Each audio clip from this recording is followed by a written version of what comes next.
We are at the start of part 3, the long fall. This is day 8.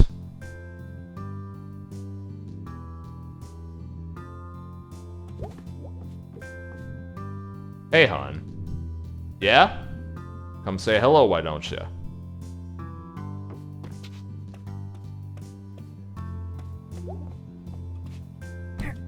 Hey, hon. Hey, Mom. You look really tired. So do you. Also, I have a splitting headache. We already went through this scene last stream, but...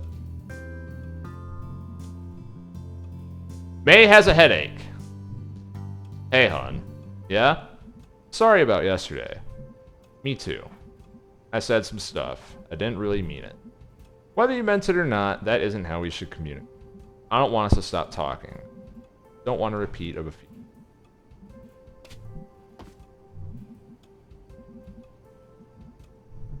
I'm fine, Mom! Alright.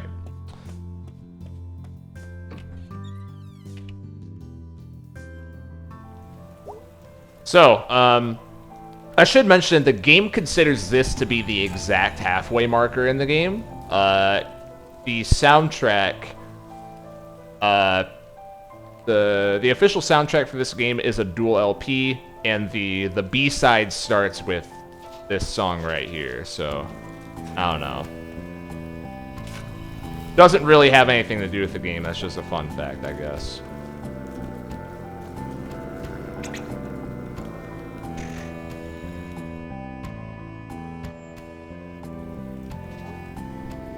How's it going, Selmers? How was your Halloween? Weird. Went to Heartfest. Saw some messed up shit that I think was real. Then had a really bad nightmare. Cool. I stayed in and ate candy, watched TV. Halloween episodes were on. Well, I was out living a Halloween episode, okay? Whoa. Yep. Want to hear a new poem? Sure. Autumn wins. Autumn sins. Okay. Autumn times. Autumn crimes. What's considered an autumn crime? Robbing a gas station, then blowing it up. In November. Okay, that makes sense.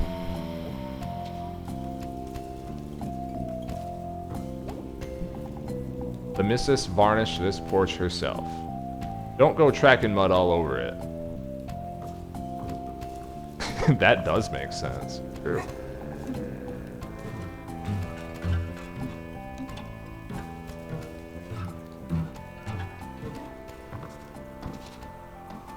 I'm sure there has to be some kind of skip to get to Mr. Chazikov without going all the way around. But I don't know what it is. Gotta be some speedrun tech. Miss May Borowski, present. Smell the autumn winds. Yeah, it's hard to miss it. One should not miss such a thing. Talking of. Want to see some stars? Yeah. Come have a look. Yeah, I heard about that in a Summoning Salt video, true.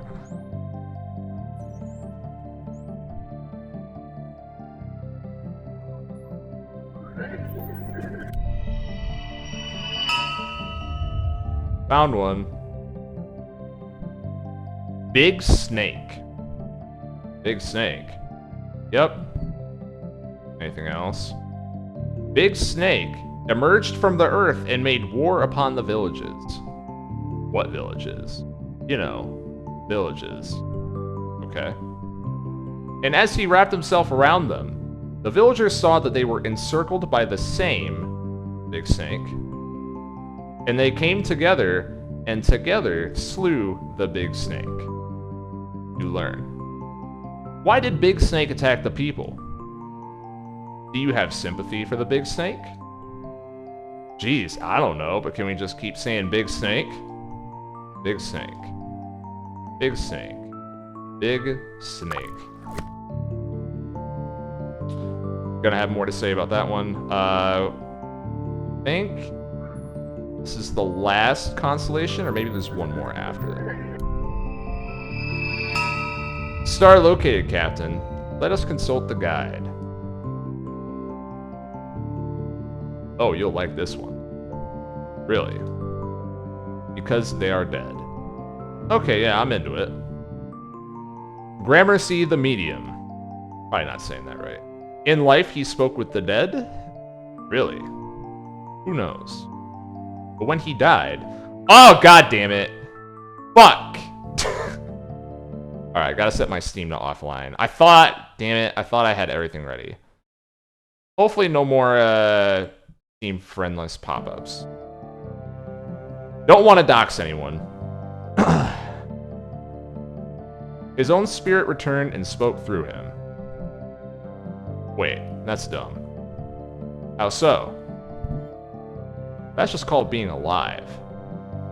Not so. His body was dead. So he was like a zombie. But just as smart as before. No looking for brains. So like normal but he smelled bad? Just so.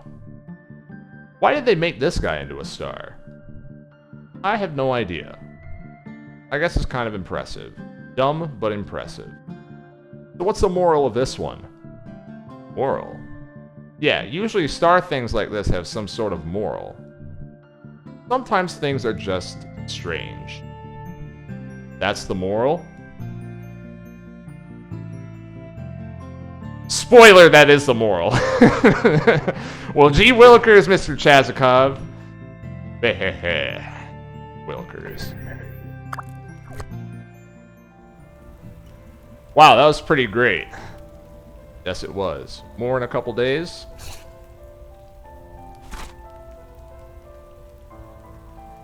So, that second one, like I said, that is the moral.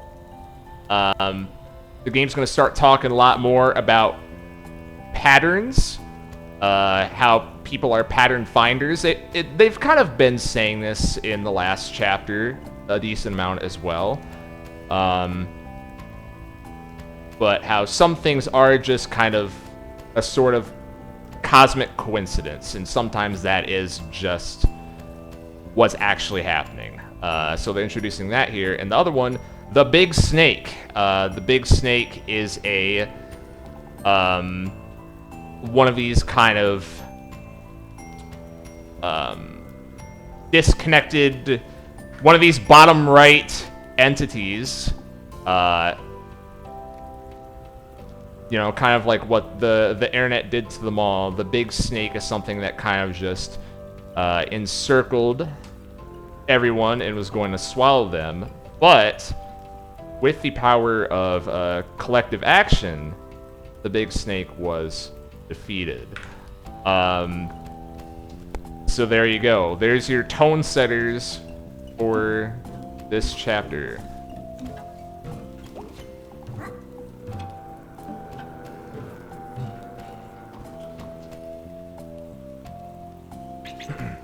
How May speaks changes depending on who she's talking to. Absolutely.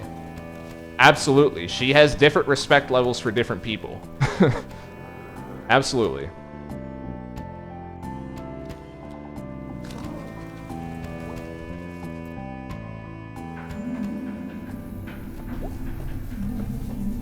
And yeah, I also agree. In fiction, that's barely, I don't want to say rare, but doesn't happen as much as you would think.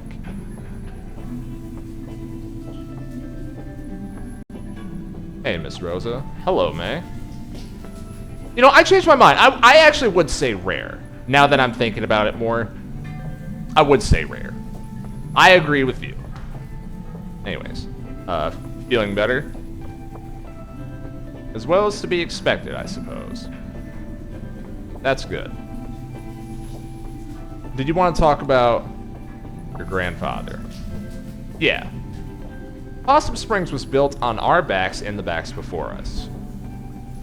Time was, they didn't pay the people in real money. Paid in little tokens and bills stamped with the company name. Good at the company store for company goods. Back in school, they showed us some of those. Weird quarters and stuff.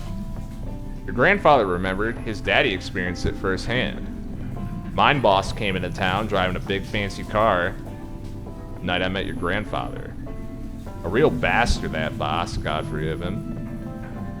Grandfather runs out of the dance. I think he was a bit drunk, or just stupid in some brave way.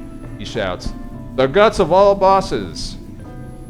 He all of a sudden has a hunting knife from somewhere, and he slashes the boss's tires. Huh, wow. Picks up a rock, put it through the windshield, and he climbs up. I'm sorry, this part's a bit rude. Holy shit, don't stop. He pees through the windshield hole. This is amazing. Did they catch him? Nah, just me and a few other folks saw it. I trot over to him and we run off down the alley, past the A-OK drugstore. Big field, big parking lot nowadays. Star is fat and bright. I guess we were both pretty drunk. One thing led to another. Okay. Wait, when was this? Very long time ago. Was he...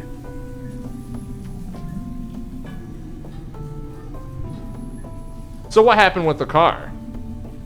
Got towed away. Police couldn't get no witnesses. We weren't snitches about that kind of thing. Damn right. So like I said, you got troublemaker blood. Heh. Jeez, I never knew that. I don't think your daddy even knows. I bet not.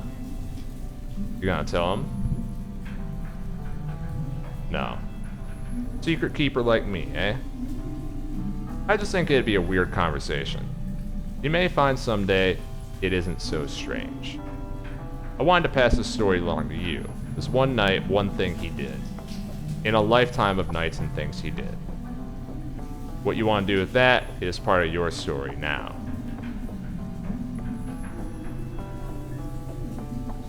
I can't talk for much more today. I'd like to know more about him. This is crazy. I'll see you, May. Sooner or later. Okay. Bye, Miss Rosa. Bye for now, May Barroso.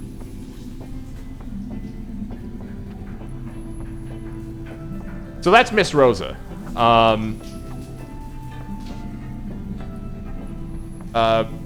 May's grandfather. You gotta remember someone who's very important in her life. We're about to learn a little bit more about May's lineage very soon. But this is a pretty interesting tidbit, right?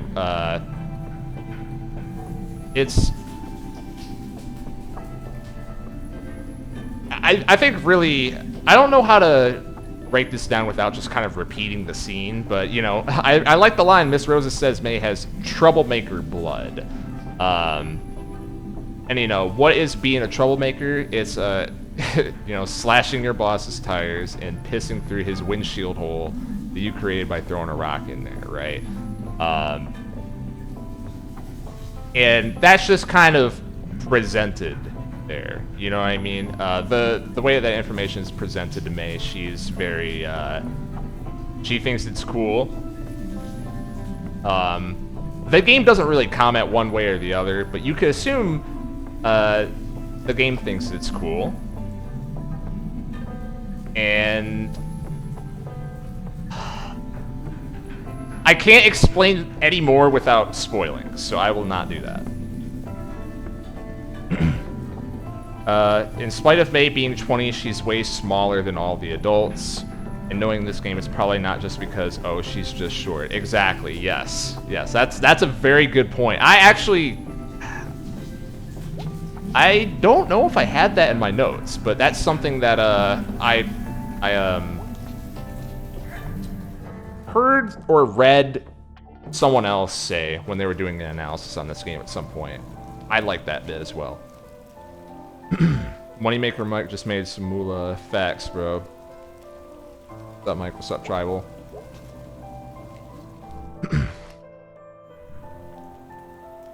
Oh, the Harfest poster's gone. This one's still here, though. Casey Hartley's still missing.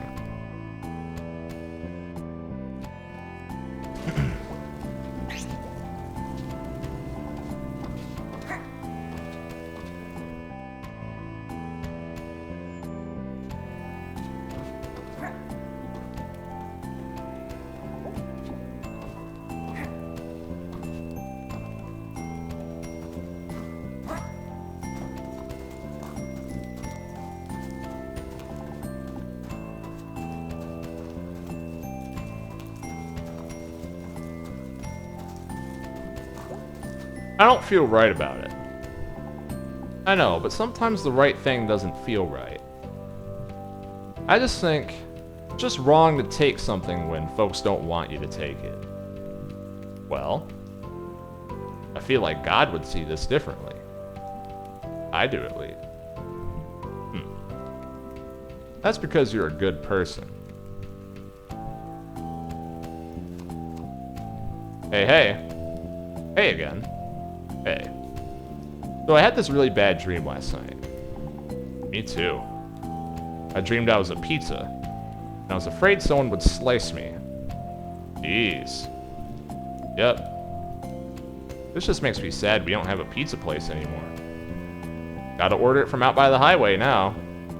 Tragic.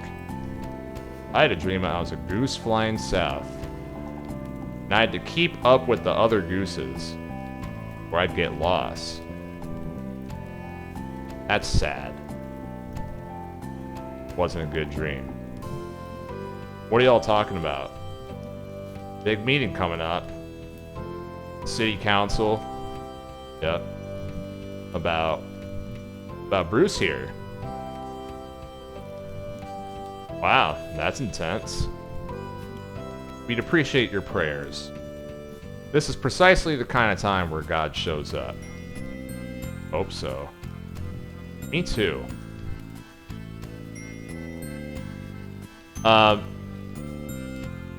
Bruce is really sad. His dream, he's saying, as you know, the slightest layer of metaphor possible, that he just feels like he was left behind by the system. And he's just you know, he feels like a statistic more than a person that needs help. It's sad.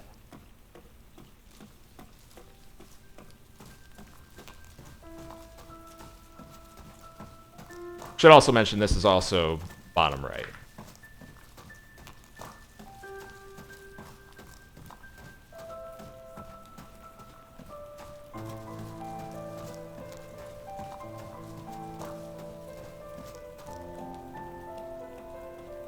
It's alright, if anyone can help him, I'm sure it's the city council. Vote's coming up soon. Hey, church mom. Hey, heathen daughter. Oh, I'll make it in here someday.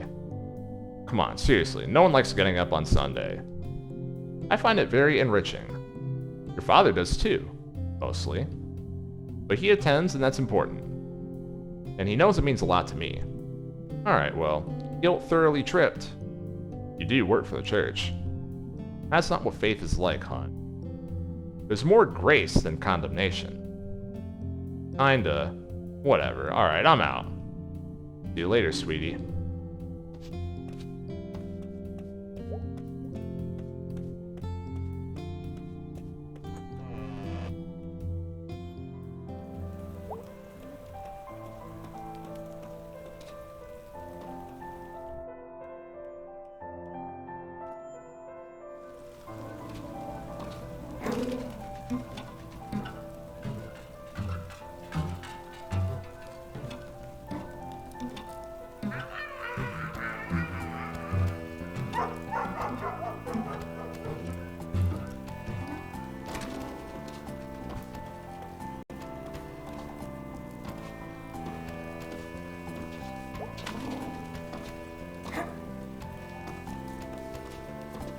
Oh, I'm ass. What the fuck was that?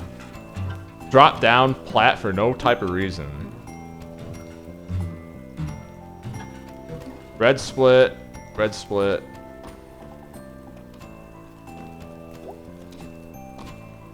Oh, nah. This is terrible. Fuck!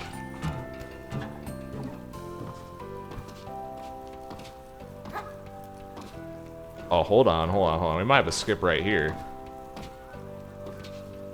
I'm not ass. Oh, that's not a skip. That's stupid. Even colorblind people can see it. Damn. Oh my god. Alright, alright. We gotta... Listen.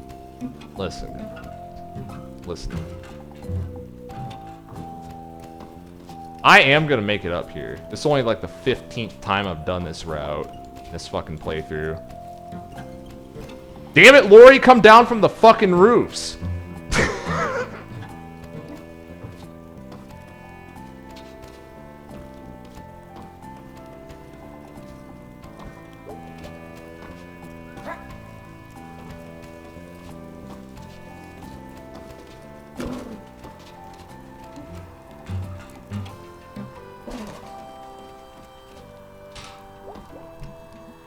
Did you go to Harfest? Yeah, ended up in a play because my friend B screwed it up. Cool. I ate pizza and watched Blood Gorgon. Cool. Something wrong? Nah, just... I think I saw a ghost or something last night. I'm not sure. Sounds kind of awesome. It was like the opposite of awesome. Oh, sorry. It's cool. I'll see you later. Good luck with your ghost problem. Thanks.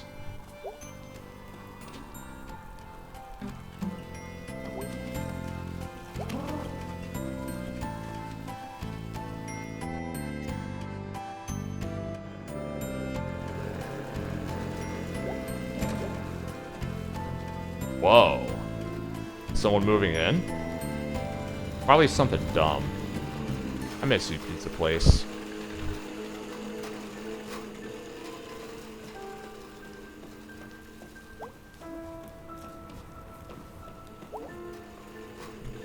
It's wet again.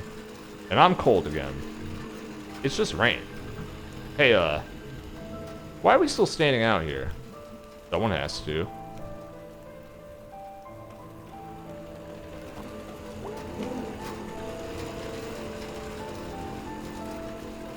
They didn't talk about the smelters. Hey, dude. Hey, you.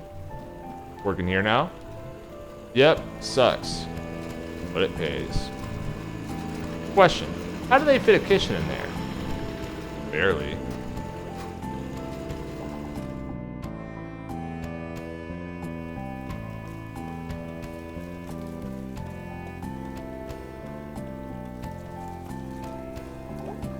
Hey.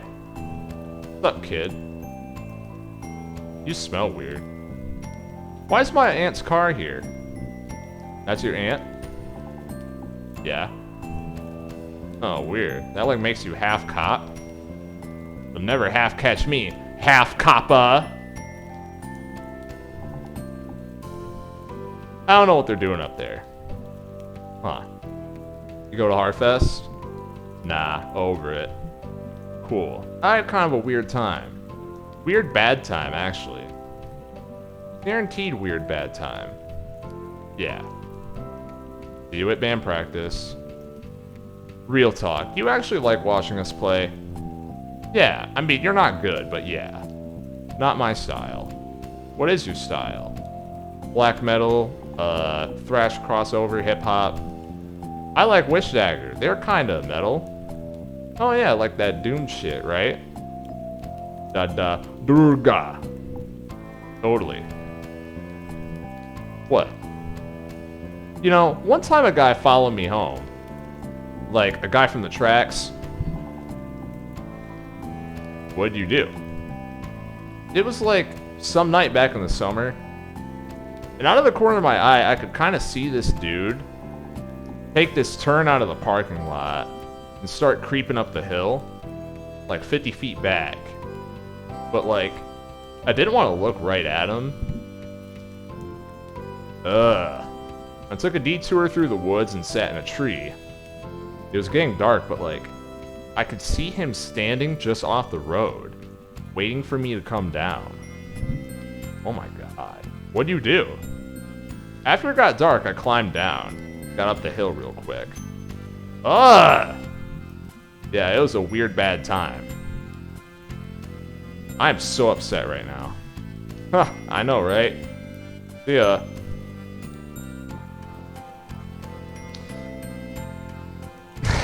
Just straight up, you're not good.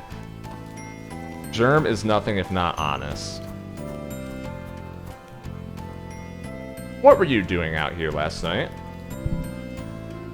I saw someone kidnap someone, like a kid. Tell me what you saw again? Someone in a big old coat with someone over their back. Uh-huh. And you chased them down here? Yeah, and I got to the fence, and they were up in the woods. Alright. Thank you, May. I knew you were just gonna brush this off. May, there's been no missing person reports. That tends to happen when a kid goes missing from something like Harfest. Hell, I got 6 calls about kids out too late. There would be a report. I'm reporting. This right here. This is a report. May, there's no break in the fence. So unless someone could jump this thing while carrying a teenager who hasn't been reported as missing. Any theories, May?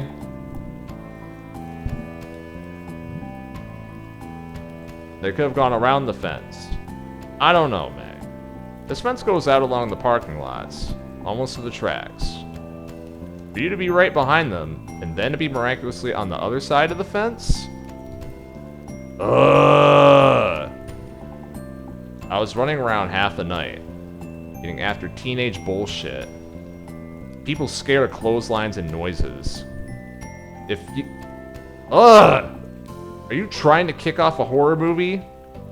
No one believes the girl who saw the ghost. Well, I have bad news for you. The cop always dies. I'm sorry, we're talking about a ghost now? It must have gone through the fence? Really, May?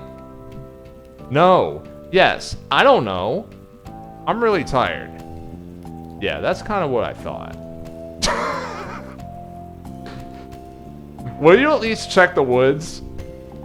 May, me and Dan McConnell were up there this morning because of what you said last night.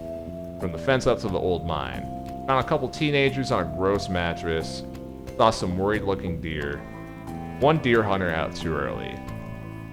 That can't be it. That's it. The cop always dies!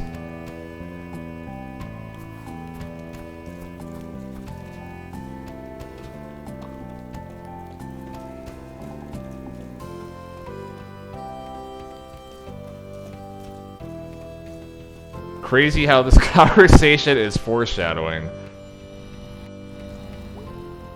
Yep.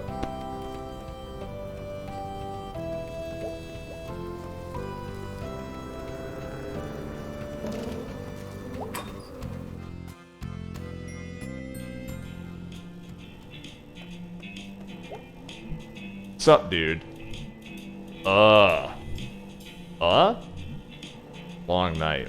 Weird night. What's up? I'll tell you at band practice. Cool. What you up to?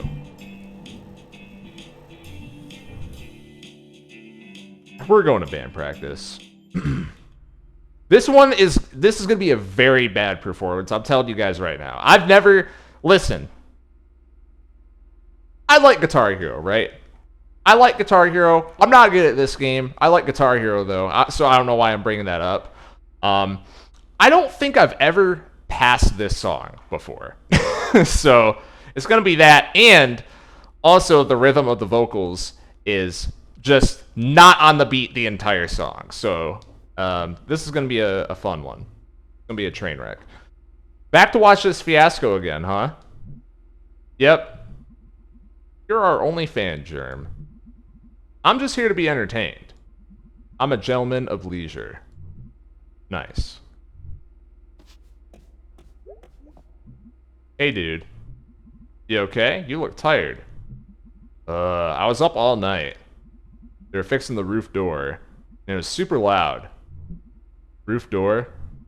Yeah, the door at the top of the stairs goes out onto the roof. Now I can, like... I don't know, run from that door down the lobby up to the roof. And pee off the side of the building. Yeah, maybe not. But what's to stop random people from doing that too? Dude, it'll be fine. Sorry, I'm just tired. Fair. Ready to go? Yeah, let's do this shit. Nice pre-Johns. I'll give it a 7. Thank you.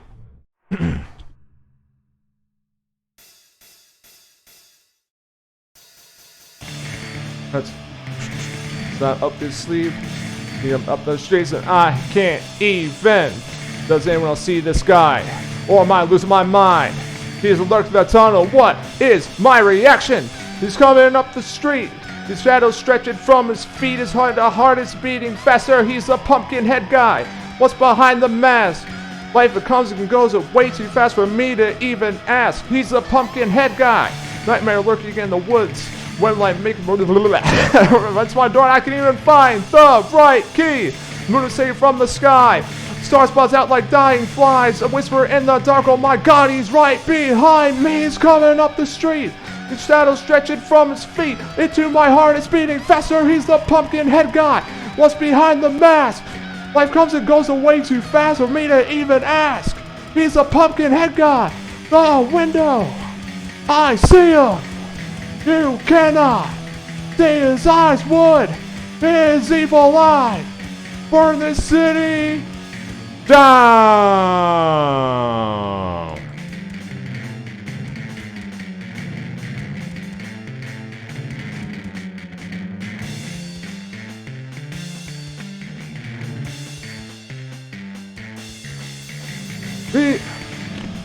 Pumpkin head guy. Pumpkin head guy.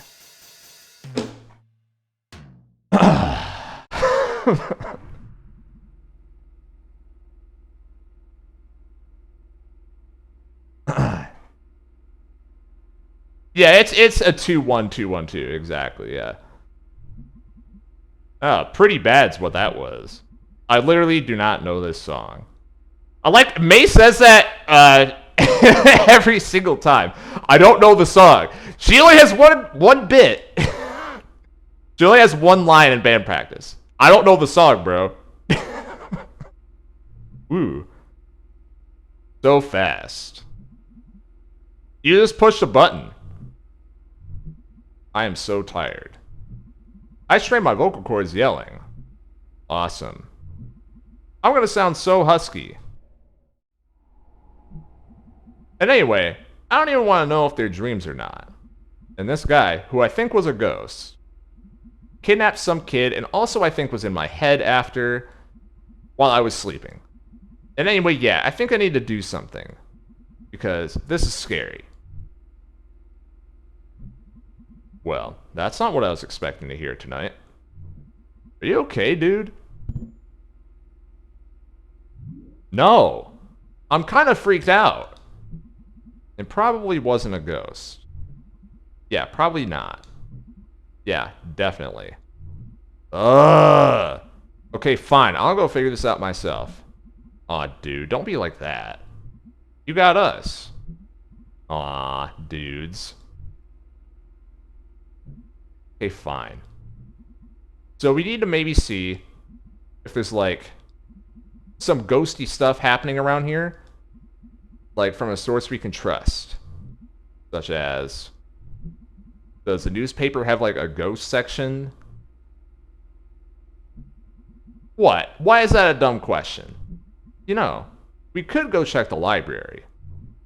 For books about it? No, they have the local paper on file, going back a century. There's some secret history of kidnapper ghosts. By the way, she's lying here. It's actually more than a century. We'll find it there, probably. Oh, wow, I didn't know they had that. I thought it was just like a broken down old bunch of books. When's the last time you were at the library? We actually have one of the nicer ones around. Oh, how? Rich dude who paid for it way back when? Yeah, they set up a foundation and...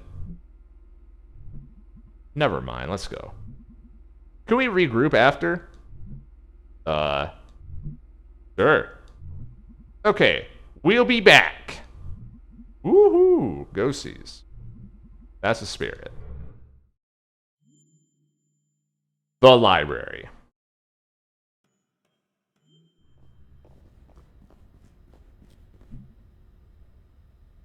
Look, jobs.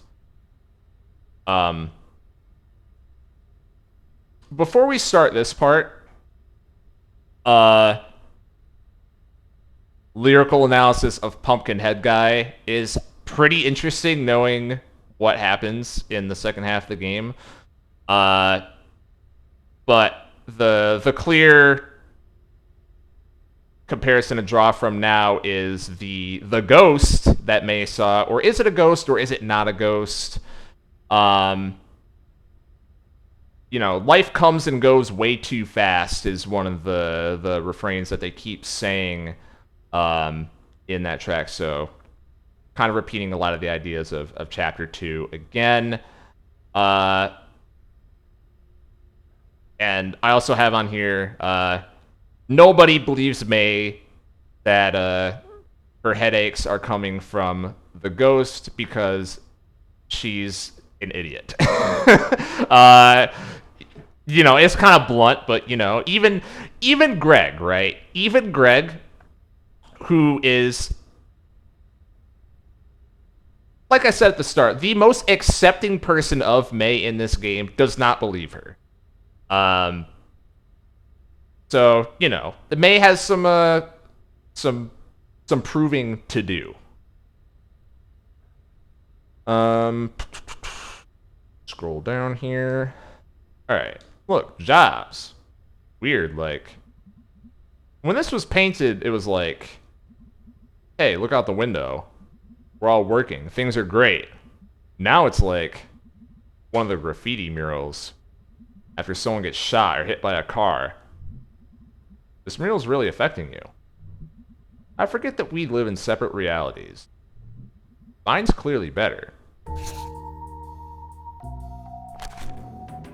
Pumpkinhead Guy. Oh, this was from last stream, by the way.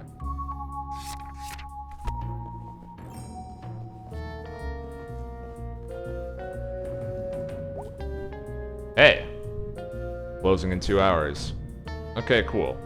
Any idea where the microfiche is? Microfiche. Microfiche. 3rd floor. Okay, thanks. Up, up, up.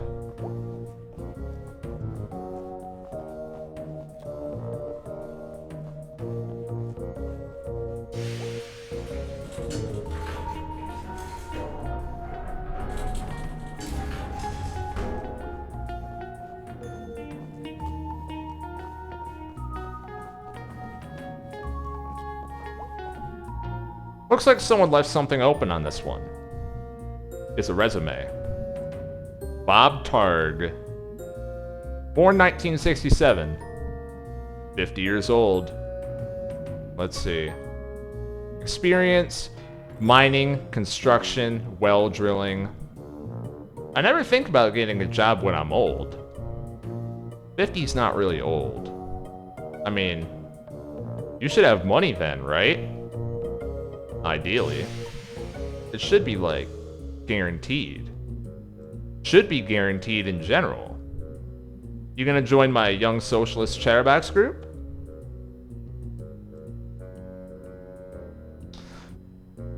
So the game's starting to really get to the point here.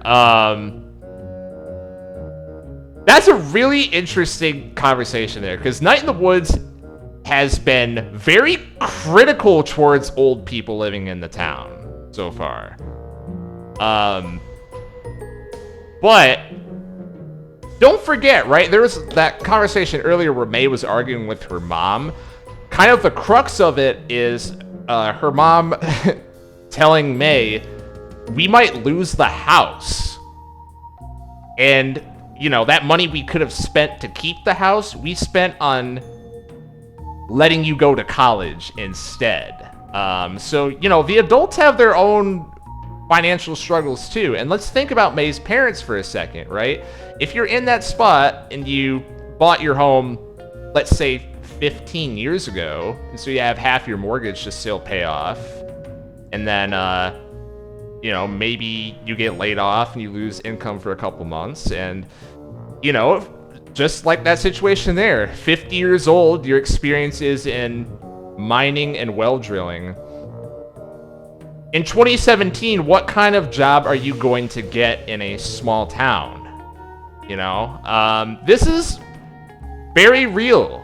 This is a very, very real situation that I'm glad the game didn't completely ignore. That's something that the first time I was playing, I was hoping they would at least touch on that a little bit, but they definitely do, and that's not the last time.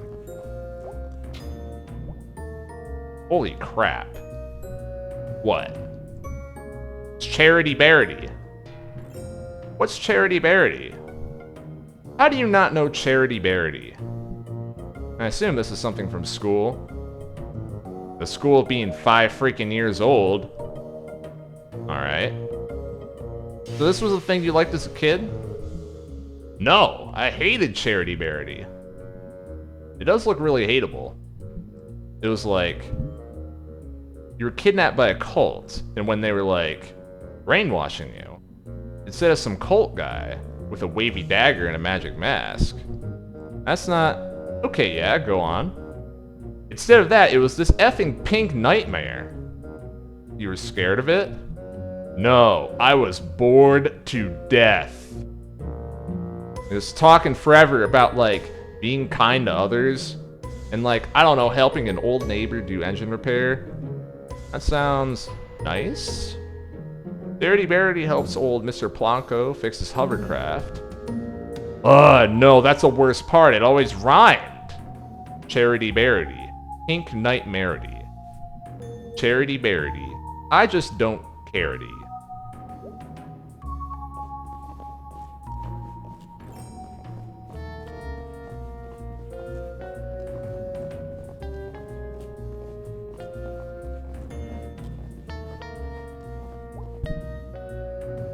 Going up.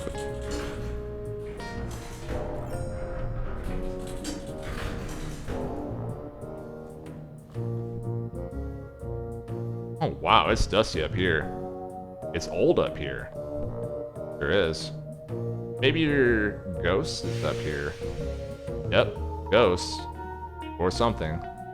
Whatever he was. He walked through a chain link fence or flew over it or something. While carrying something. Alright, well that's even more impressive. We're gonna go find this guy. Because he took someone. And he's like, somehow connected to this thing I've been going through. And that's not good. That all sounded a lot more badass in my head. It's okay, it was fine.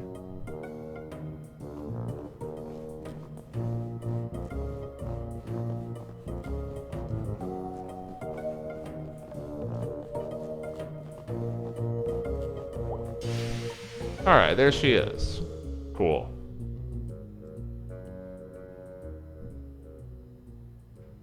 So, I have no idea how to use it. Really? I can't know how to do everything. I'm sorry, but what expertise have you brought to this thus far? This whole thing was my idea. No, your idea was ghost hunting. My idea is to do at least a little tiny bit of research on it. If you think it's so stupid, why are you here? Because you're my friend, you asshole. Aww. Ugh. Are we friends, Beatrice? Let me get this set up. We'll be here all night if your dumbass is in charge. Alright, so what are we looking for? I want to steer. No. Move, I'm steering. Ow. Jeez, May. Sorry. Okay. How do we do this? Step 1, look at the screen. Step 2, move around, look at stuff. Step 3, find a ghost. Sure.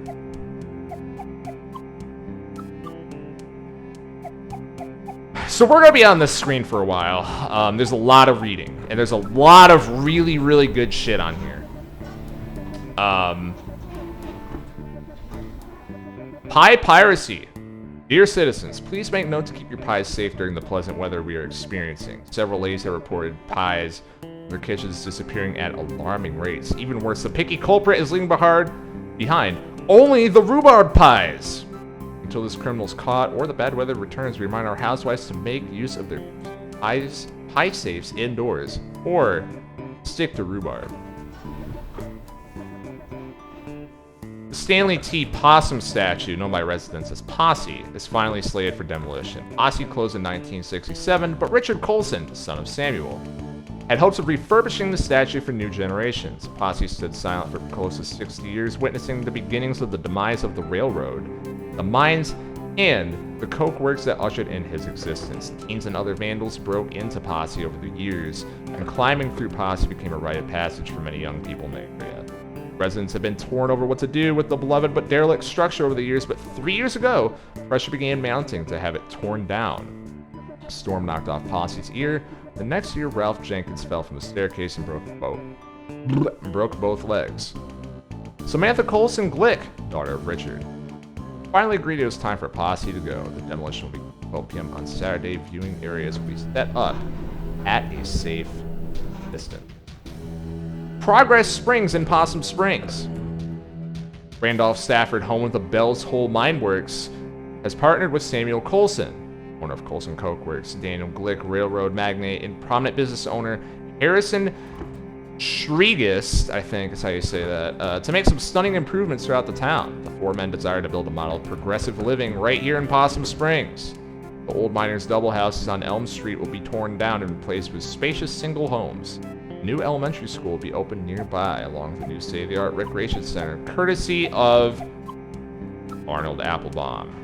This is in addition to the improvements Reynold Stafford promised the previously striking miners. We're gonna get to that. These are all out of order, by the way. I wish they would just have this be in order, but whatever. There has been another sighting of the albino groundhog from a very reliable source this time. Edgar Studer reports that he saw the pure white beast sitting near Shade Gap. Mr. Studer is declined to give any more of an exact location, implores his fellow hunters to admire this anomaly from afar and leave him to his business. We cannot agree more with this upstanding citizen and remind townsfolk if you're interested in seeing an albino creature, stop by Studi's Barbershop for a peek at an albino raccoon.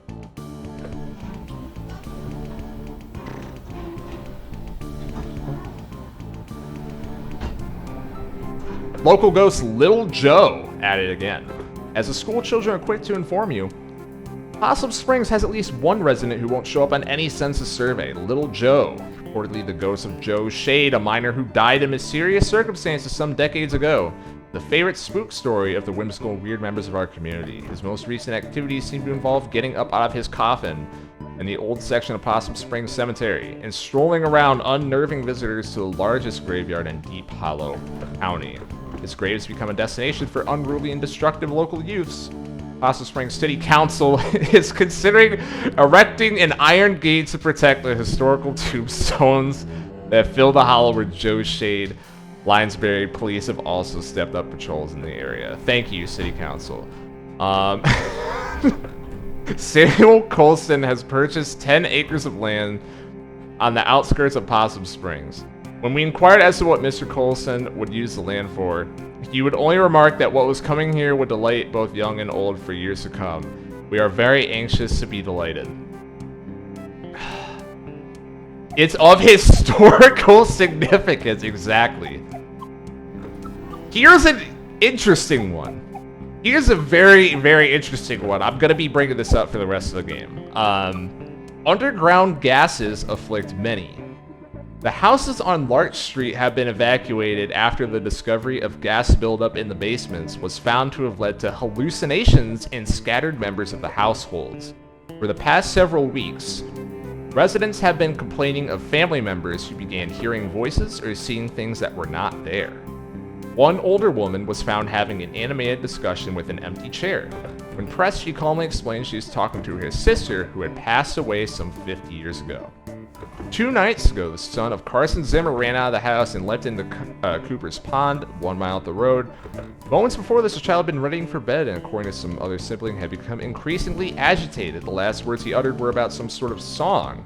before he dashed out of the house and went into the night where his watery grave awaited him. This last event persuaded residents to request help from officials to see if this is related to St. Leuven's lantern, a phenomenon where exposure to specific underground gases leads victims to experience waking dreams, auditory hallucinations, and the sense of unseen presences. Preliminary tests indicate that gas is present in the homes, and mining officials are moving the residents until more tests can be completed. Would just like to remind you guys, May's mom said that there was a sinkhole that opened up near their home. Just saying. And I'm only saying that because it's not a spoiler. They want you to keep that in mind. That is not a spoiler. The Stanley T. Possum statue has officially opened to the public, and we have to say we are smitten. For 2 cents, one can enter Stanley and spend quite a lovely time looking at the Possum Springs of yesteryear in the museum, enjoying some popped corn and fresh lemonade in the snack parlor decorated with Tiffany and glass electric lights, before heading up a full 10 feet to see the sights of our beloved town through the eyes of this grand possum. There's even a beautiful train diorama that will delight both young and old. We predict Stanley T. Possum will be a sight that all passing through our town will desire to behold, and will be sure to draw many crowds. And then what happened?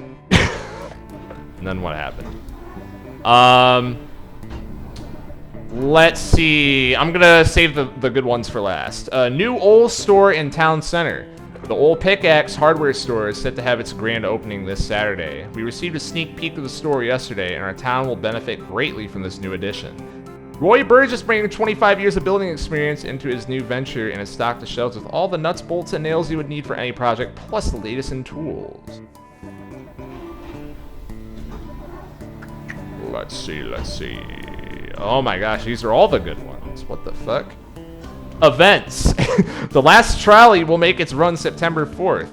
Bernie Goss, the longest employee with 25 years as an operator, will pick up passengers starting at the Market Street Tunnel entrance and will end at the trolley garage.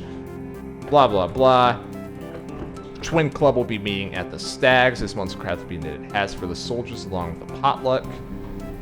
Spectral happenings at Possum Jump. I think I have to... Yeah. Blah, blah, blah, blah. They just paraphrase what the thing says. And then B says, I know where that is. There's already a lot of reading. I don't want my voice to give out too early into this. Spectral happenings at Possum Jump. 2 local sweethearts were startled this past Sunday night as they hiked along the wooded overlook known as Possum Jump. According to the Lovebirds, at approximately 11:45 p.m., a figure appeared to walk from the edge of the cliff out into the open air and then disappeared. Forestry workers the next morning were unable to locate any evidence of anyone having leapt from the great height, leaving the exact nature of what the two saw a mystery. A decent hike up into the state forest hills. Possum Jump is famous for its beautiful view of the Echo Reservoir. It also holds historical importance as it hosts the lonely graves of several persons involved in the Possum Massacre. We're about to learn what that is soon. Oh my god. I think it's all good ones after this. Yeah, I think it's all good ones. So I think I have to do this.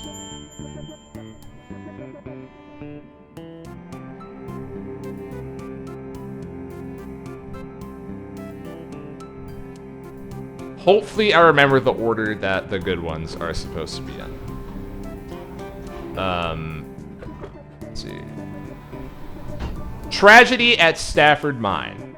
An explosion occurred at 6:20 a.m. at the Stafford Mine. All work has ceased while men attempt to rescue any survivors. So far, 3 men have been pulled out alive, along with 20 dead. The explosion occurred 10 miles deep in the mine, and only one group of men were able to escape before the elevator's rope snapped, and the next group of men plummeted to their death. So far, hopes of finding more survivors is low. The main path to the tunnel caved in due to the explosion, and supervisors are still attempting to piece together exactly where everyone was during the accident.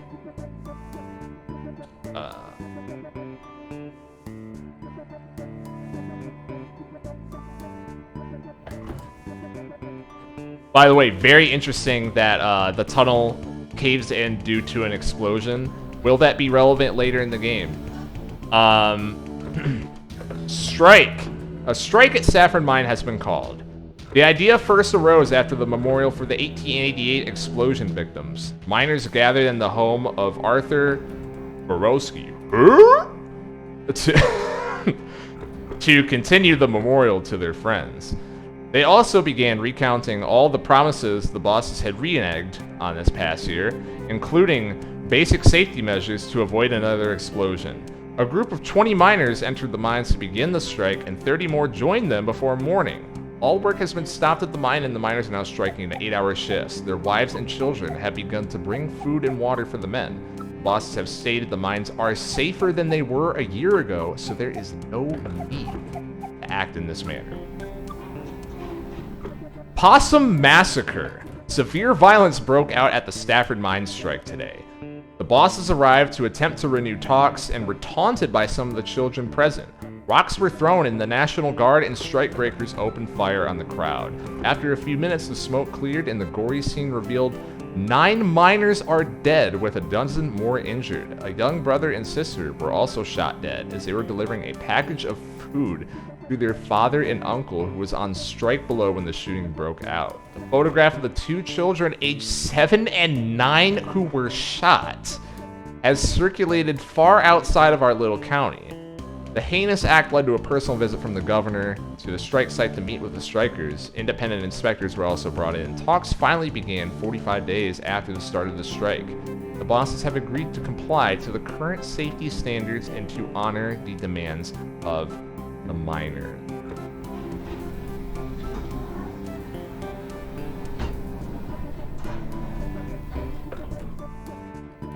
Fuck. This one's in the middle. Whatever. Strike lumbers on. The strike is now in its 30th day with no end in sight. The bosses have refused to meet with the miners, saying their demands are too fantastical. The miners claim they're only asking the bosses to adhere to the safety standards that are already the law. The National Guard was called in after last week's scuffle, and the Colson Coke Works Union has joined the cause, which has caused an uptick in national press arriving at the site. The women's camp has expanded its services from serving meals to beating any non-union miner from entering the mines. So far, they've been successful in both ventures. So I guess what they're going for, and doing it in reverse order, is you start at the top. Oh, that's interesting. Look at all these amenities we have. Look at all the, all of the local. I'm trying to think of another word, but the capitalists of the area. Look at all of these public amenities that they have provided.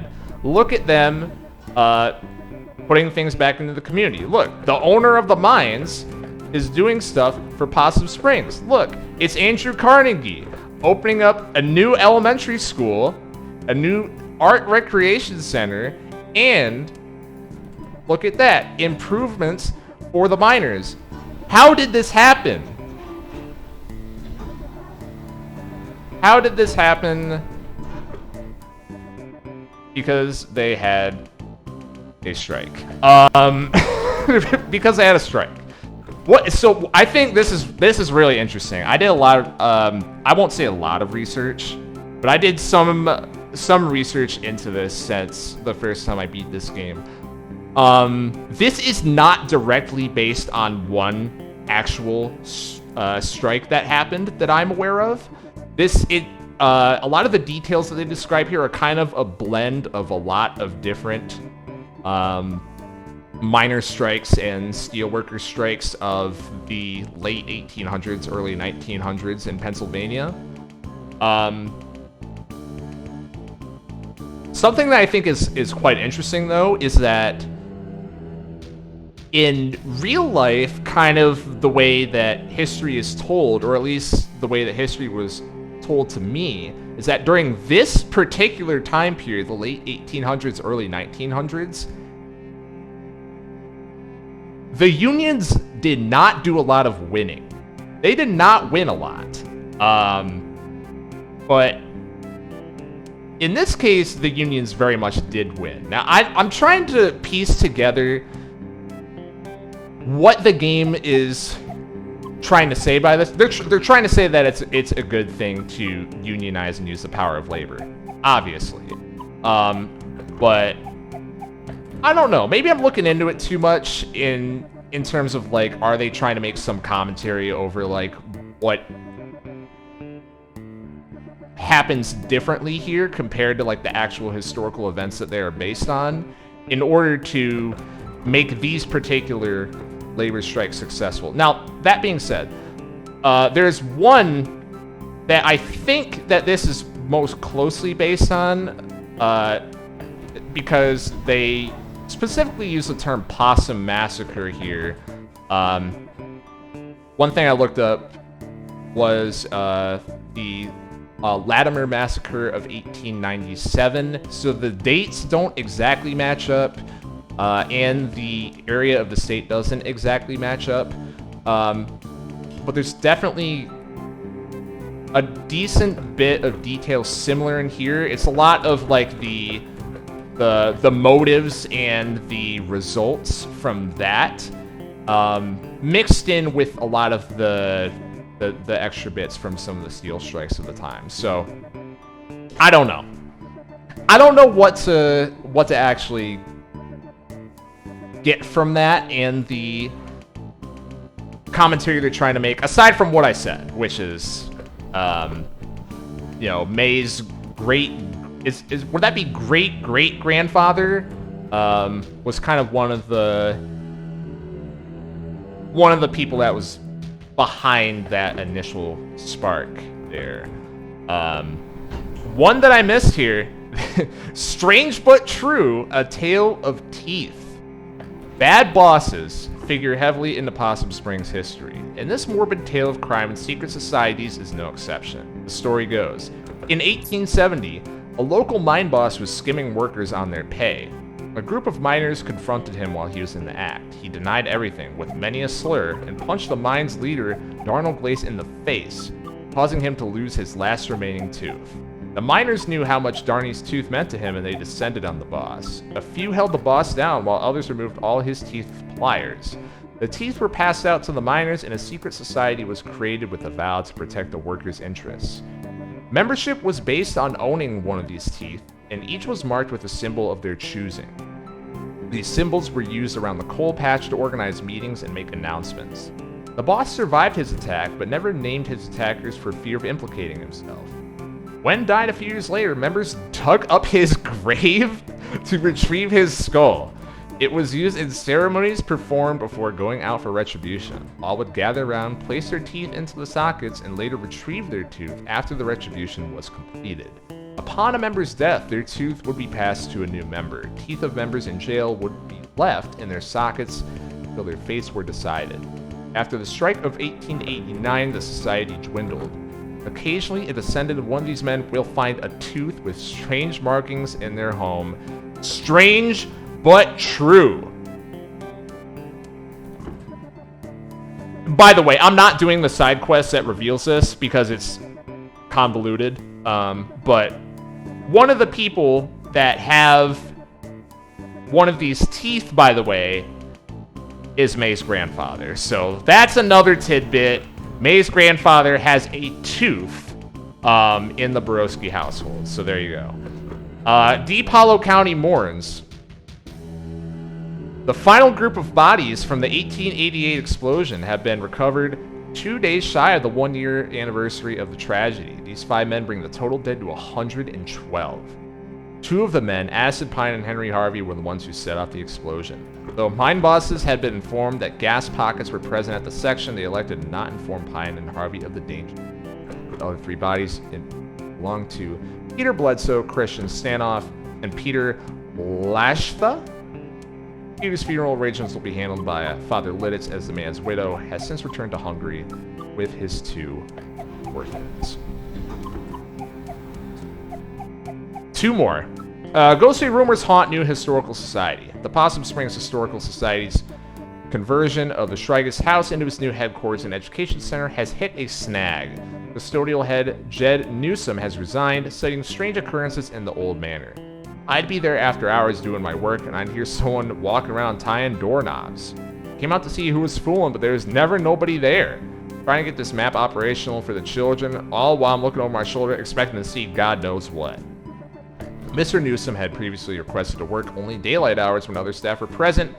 Even that proved to be too terrifying. I don't go to the off-limits area anymore. I don't go up past the second floor, then only to the office. I know the others laugh. They say I'm seeing little Joe, but they can all go spit.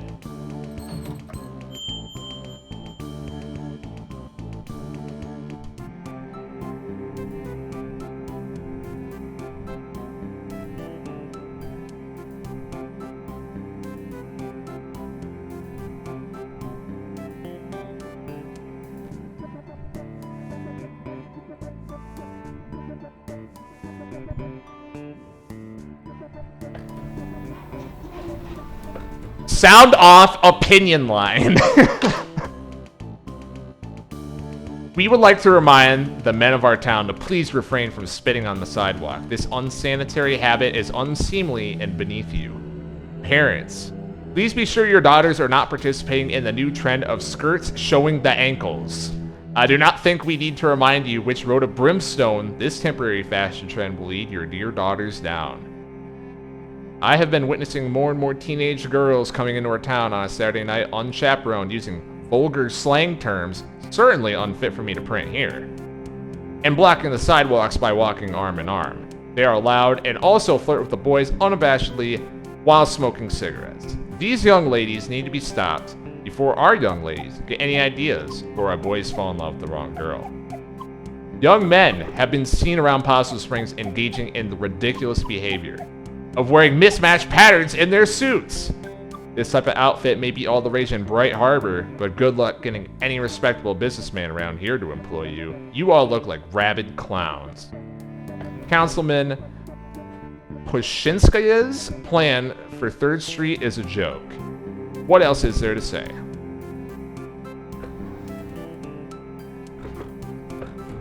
I actually legitimately love this, because the implication is that these are all from around the same time, right? It's a pretty short span between the initial deaths in the mines, the strike, the Possum Springs massacre, and the results of that, right? What the concessions that had to be made as a result of the strike. Meanwhile, this is what the opinion piece is from whoever's writing into the paper. This is what they're concerned about.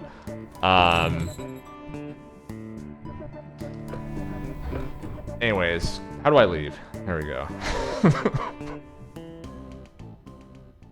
If it doesn't show the ankles, isn't that just a dress? I think so, yeah. I think so.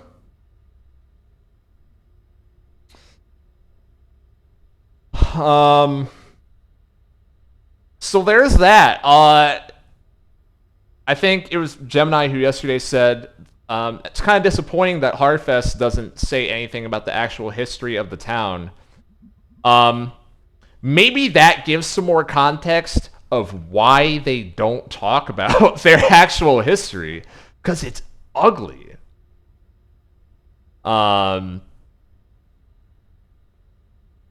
Can I borrow your car this week? Do you even have a license?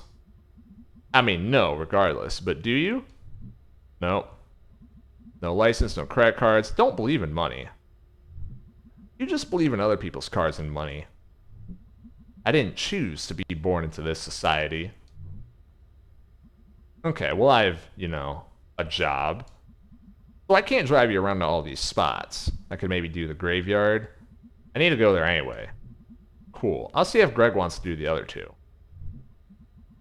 In hindsight, maybe the weird Halloween story was better for their image. And I probably don't have to say this, but just because something happened in the past doesn't mean it's going to happen again. Hey, nerd, ever hear that history repeats?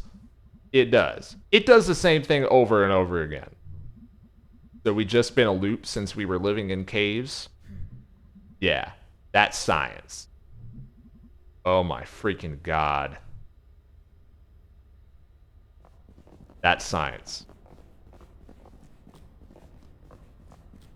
You guys ready? Ahem! What is... Is that Miss Quelcy? Oh, wow. Haven't seen her since graduation. She was always kind of a badass. School district did not fund that art program at all. But she made it work. She was like some sort of art teacher survivalist. Wow, I never realized. I think they pay her in bits of string and empty soda cans. Thank you all for coming to this second meeting. The Possum Springs Poetry Society. You want to stick around for this? So yes, something that I'm thinking of. So earlier when I was kind of talking out loud, and I'm like, I wonder, like, kind of making that juxtaposition between, like, in real life, a lot of the time, especially in like the Pittsburgh area, labor lost a lot in the late 1800s, early 1900s. So why does this game, like, why would you pick that time period and have labor win? And maybe the answer is just a lot simpler than I'm thinking, and it's just, that's what the writers wanted to write. You know, maybe they just wanted that. Maybe that's just like,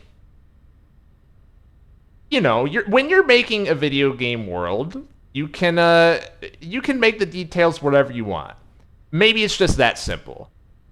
You know, I don't know. Maybe that's like, maybe it's something that just is close enough to home that you don't want to, you know, you want to, I don't know how else to word this, but you want the good guys to win in your story, you know? Maybe that's it.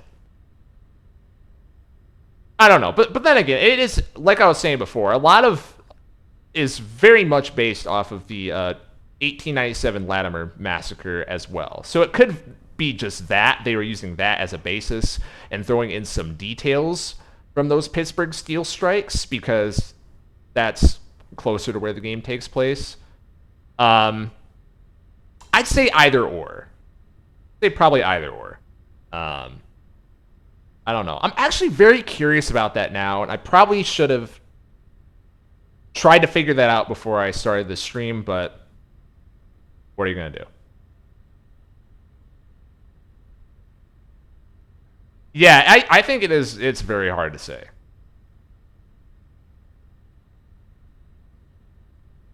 But anyways, moving on. Let's listen to the Poetry Society.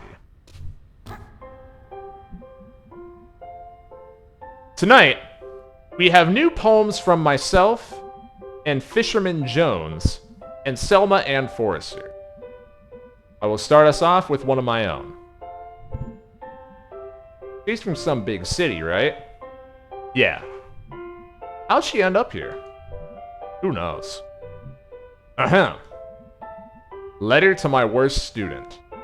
To my worst student, the subject of my stories. I tell friends back home, when they ask about life, out here in the sticks, it's you. I worry, at the end of my life, you will be the only one I remember. Why did you key my car? I know it was you. Ryan. Thanks, everyone. Is that legal? What? Talking about details about students like that? She didn't name names. Yeah, she did. Okay, no full name. Next up, Fisherman Jones. Fisherman Jones has a poem for us. Two poems. They're short, though. 2 poems. Take it away. Hi, folks. Thanks. This is called Tunnel Eels. Tunnel eels, tunnel eels. I do not know how it feels to be in darkness all the time, born in muck and raised in slime. But neither do you know paths I've trudged, though it hardly is your place to judge. That's one. The next one's shorter. This is called Tunnel Frogs. Tunnel Frog swims in the dark. Must think it would be a lark to be a fisherman like me. But what do you know, amphibie? That's it. That's great. Thank you, Fisherman Jones. Dude's really worried about what fish think. That tunnel always spooks me. Finally, a poem by Selma Ann Forrester. Yay, Selmers! Thanks, May. You know her? Dude, she's like your neighbor. Oh. She writes these really funny, dorky short poems. I'm up for something short and funny. This is called There's No Reception in Possum Springs. Ha! She's not wrong. No reception here. I wave my black phone in the air like a flare, like a prayer, but no reception. I read on the internet, babyface boy billionaire. Phone app sold, made more money in one day than my family over 100 generations. More than my whole world ever has. World where house buying jobs became rent paying jobs, became living with family jobs. Boy billionaires. Money is access. Access to politicians. Waiting for us to die. Lead in our water. Alcohol and painkillers. Replace my job with an app. Replace my dreams of a house and a yard with a couch in the basement. The future is yours. Forced 24/7 entrepreneurs. I just want a paycheck in my own life. I'm on the couch in the basement. They're in the house in the yard. Some night, I will catch a bus out to the West Coast and burn their Silicon City to the ground. Holy shit. Wow, damn. She rhymed entrepreneur. I don't even know what that means. Thanks, everyone. Is she always like this? No. Wow. Huh. Thanks, everyone. See you in 2 weeks. Hey, Selmers. What? I liked your weird poem. Thanks. I wrote it myself. Wait, was the assumption that she didn't write it herself? Nice work, Smelmer. I don't like that nickname. What are you two? Sorry. It's cool. Can we go now?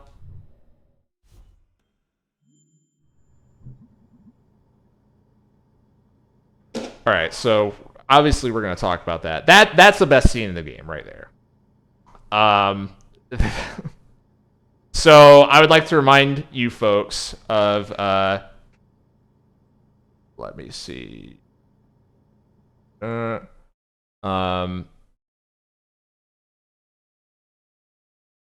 me see.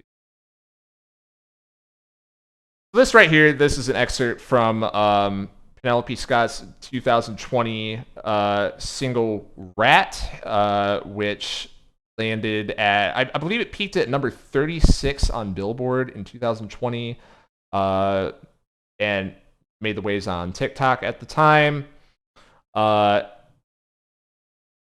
Penelope Scott should also mention, we're starting to get into my thesis at the very start of this, that this is a game that really resonates with Zoomers. Penelope Scott, born in the year 2000. The pre-chorus to this song. We've been fucking mean, we're elitists, we're flawed as any church, and this faux rad West Coast dogma has a higher fucking net worth. I bit the apple because I trust you. It takes like Thomas Matthews. Your proposal is immodest and insane, and I hope someday Selmers rides her fucking train. Now, what do you think that is talking about? I hope Selmers rides her fucking train. What do you think that is talking about?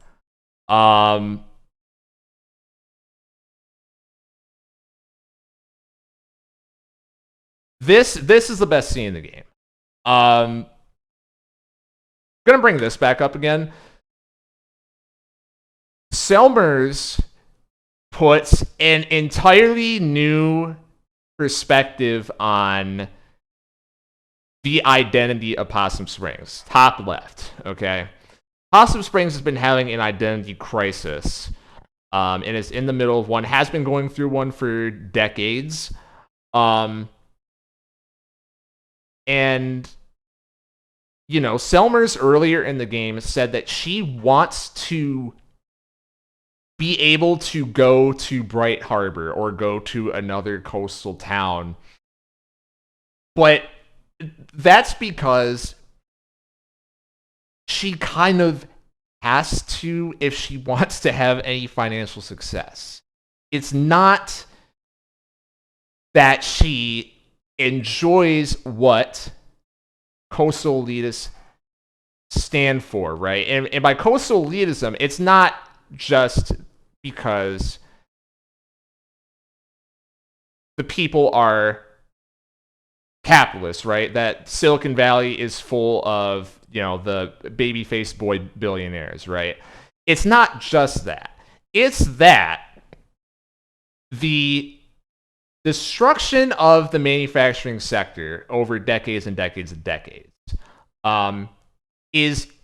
has erased the culture of Possum Springs, and as the game mentions at the start, thousands of other Rust Belt small towns in real life.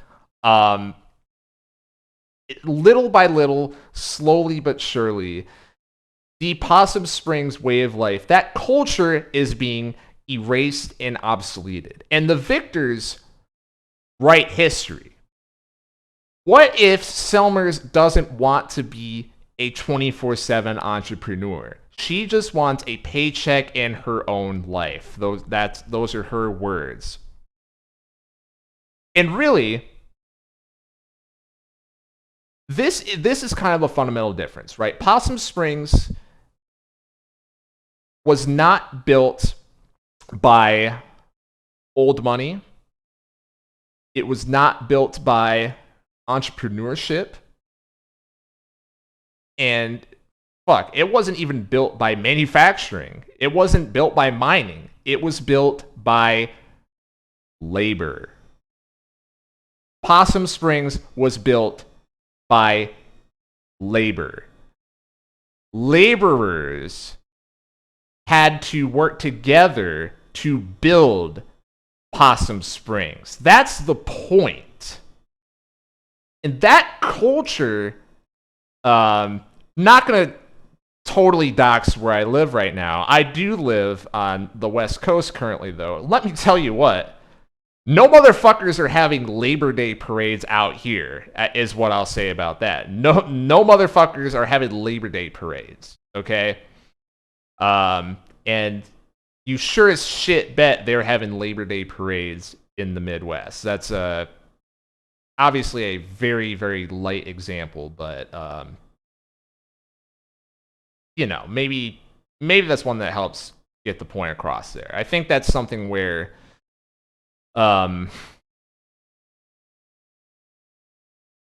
this is delving into personal territory. I just think this game demonstrates just a fundamental understanding of what the Rust Belt is. Because you really can't talk about that whole region without talking about labor, talking about strikes, talking about unions, because that's what built the whole region. It's a really, really powerful scene. And not even going into the fact that, like, the fact that Selmer says it, right, and was holding this back the whole time is just so shocking. Like, they're building up to that the whole game. The whole game. Just for Selmers to drop that. Just catch you off guard. It's incredible. This is going to lead into... actually actually probably like 50% of the reason why I wanted to do this playthrough. I wanted a good excuse to play this clip of Scott Benson, lead writer on Night of the Woods, speaking at GDC 2018. This is a 5-minute clip, and I am just going to let this play out. Now that we've had that Selmer scene, this clip is finally going to make sense. The piggybacking on that idea is Alec early on was really gracious and let Bethany and I kind of go where we wanted with the story. And he, obviously collaborative, but he trusted us a lot at the beginning, which was really cool. I had early on played the game called Cart Life, and Cart Life was, I think, the first time I saw some of my own experiences with being broke and being desperate and being afraid in a video game, and to the point where I couldn't finish it. I was having panic attacks by the end of it. As we went on, it became clear that we couldn't write about these people and these places that we knew without going into the actual politics of it. And that's scary sometimes in games, but we kind of couldn't avoid it. It would be the themes that we had of mental health, of capitalism, of loss of belief in God, the removal of kind of a central organizing force in your life, which a lot of these things kind of have that feeling to them. You kind of can't just, take those aesthetics and slap them on. So we talked about it really directly. One character reads this poem where, how far is Silicon Valley from here? I'm in it. Okay, cool. We talk about burning it to the ground in this game. We're kind of kidding, but we wanted to talk about that because, from where we were sitting, there's this massive level of inequality and power and wealth and all these different things, and we don't have access to that. Everyone we know is desperate and just trying to get by. That's where we were, honestly, before this Kickstarter. And so we were just trying to be honest about it. And there's a lot of things where games that are celebrated for their mature politics often will just take the aesthetics of a struggle and then look at it solemnly and go, yes, we've made a serious game.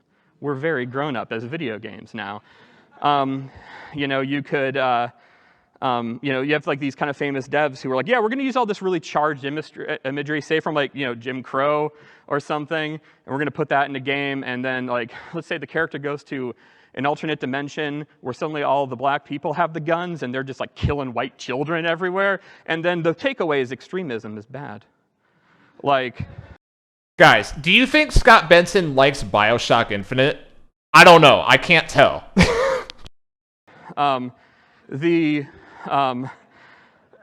It's tourism. It's a kind of tourism. You take these struggles, you take these real live issues in these real life places, and you just say, yeah, that's a thing. We're grown up, and then we'll make some kind of just general, both sides are bad, or conflict is bad. We should just really check it out type of thing, where everything is just kind of this equivocating thing. And it's celebrated in games, and it drove us nuts because everybody hates a tourist. To quote Pulp, the song Common People. So we were just no, we're going to speak honestly about the things, not to preach at people, because we weren't trying to make a game that was trying to blow people's minds. Did you know that there's poor people in a place called the Rust Belt that are getting screwed over by capitalism, and it's this really whatever? We weren't doing that. We were trying to make myths for ourselves. We were trying to talk about these things that we cared about. And people like politics and games if we can look at it kind of from a not in my backyard way. It's over there. We went away and we saw a political struggle. So if you talk about labor, if you talk about, thank you, I just got the I'm going to have to wrap it up soon thing. If you talk about labor, if you talk about labor in the games industry, if you talk about the need for workers to kind of organize in that space, people suddenly start getting whatever. If you talk about that happening on a space colony somewhere, people are all right, well, in the future they'll have to deal with that. But if you talk about it now, people suddenly start oh, it's in my backyard now. People are oh, this might affect me. This is really, really uncomfortable. If you talk about GDC, you talk about the unpaid labor and underpaid labor that goes on here and the profit that's made by the company here, all these different things, people start getting really whatever. I think that being able to just be honest and make kind of mythologies of our own about the people we knew and the things that we struggled with and just kind of not bullshit about it, that was kind of like a really kind of big thing. Bethany did so much like research and so much like looking into kind of her own past and the place where she's from. And it was like, and the kind of issues there, and makes up so much of the bedrock, kind of the dirt underneath this game that, you know, and like for every time that I'll talk about anything I just talked about and it makes you kind of like someone uncomfortable, there's 10 people who are like, thank God someone said something, right? A thing that art can do is tell people that they're not alone. That is one of the best things it can do. Being able to speak honestly about these like topics and just be upfront about it, and not be and not kind of try to just have this kind of these aesthetics of it, means that you can kind of connect with people in a way that you can't otherwise. So that's that clip. Huge shocker. Scott Benson has not been back to GDC since claiming that they do not adequately pay their workers. So there we go.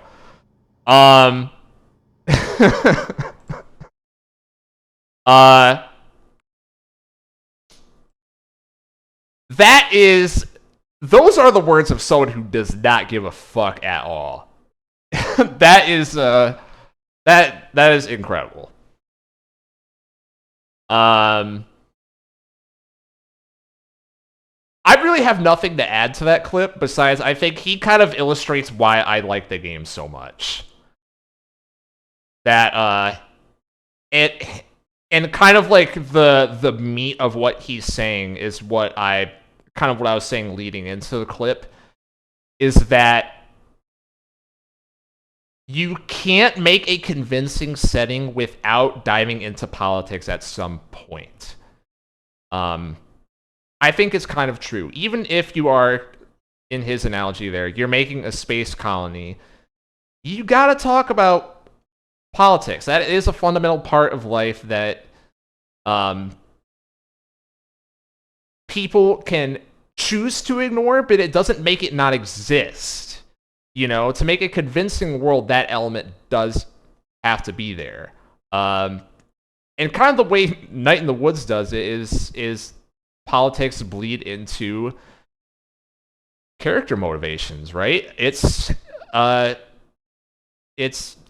that happens in real life. You know, it's something that happens in real life. You know, even as just as more of a background element in the first half of the game, that was absolutely there. Yeah. I don't know. It's awesome. It's awesome. A lot of what he says about, like, it's important for art to make people not feel alone, I so very strongly agree with that.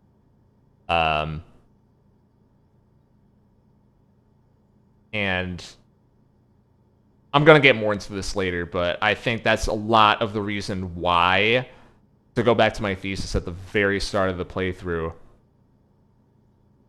I think that is a lot of the reason why this game connects with Zoomers so much. I think it is. I think it's not the element. You know, this is certainly not the only game at the time or after to unabashedly incorporate a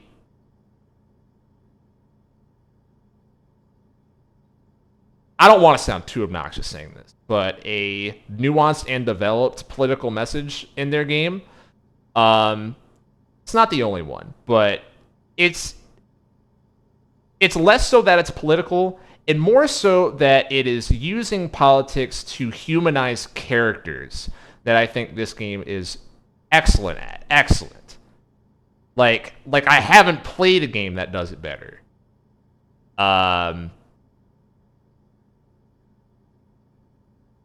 So there's that. Moving on. We're still on day 8. Okay, thanks for coming. Oh my goodness, my controller went to sleep. Talking for too. We live here. Right, so find out anything about your ghost? Yeah. Tell him, B. There's some newspaper clippings that talked about a ghost. Not just any ghost, Lil Joe. I don't really remember Lil Joe. He's a ghost miner. He died in mysterious circumstances. Wow. I know, right? Mysterious. I thought you were, like, afraid of this ghost. Like, filled with, like, dread and shit. I'm terrified. Okay. So it mentioned 3 different places we can all check out. I have work and stuff. Yeah, Greg and I also have work. You guys skip out on work all the time. Maybe we can, like, split this up. Share custody of you and your ghost. What places were you thinking about? The graveyard. I call that one. Close and not illegal. Is there an illegal one? Sure is, the Historical Society. You know you don't have to, like, break in. The people there, like, get paid to show it to you. Anyway. I'm in for the Historical Society. Awesome. So what did I get stuck with? Possum Jump. I know Possum Jump. We used to go there in Scouts. Perfect. Okay, I need to, like, actually get home and do work. This is gonna be awesome. And also, I'm scared to death.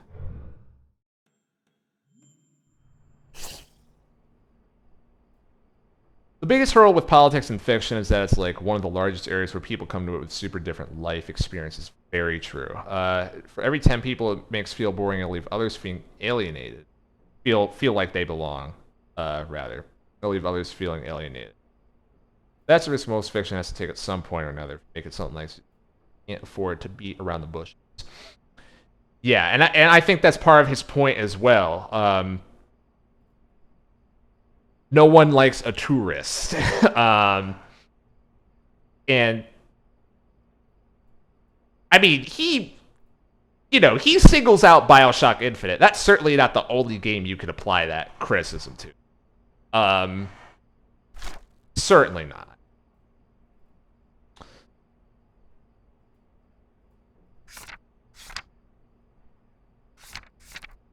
Thought, if I die, Elmer should write a poem about it.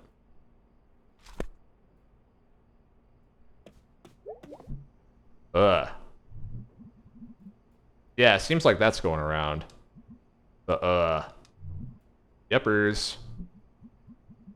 So, you and Mom had a bit of a fight yesterday, huh? Yeah. I thought you two were getting along. We are. Just a bump. You two. Always two alike. I guess. I got your chill and her smartassness. I just hate to see you two on the outs again. It'll be fine. We're cool. Might just head up to bed tonight. Sounds good, kid. Been a long couple days.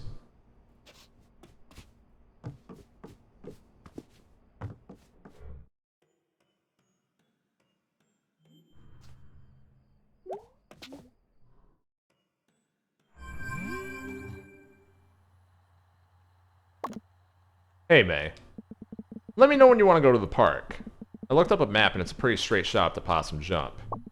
Okay, great. We never really get a chance to hang out. It'll be fun, I think. Okay, I'm going to sleep. Night, sir. Dip's hat. Yo, I looked up the Historical Society on the internet. It's really old, but then they did big renovations. Oh, really?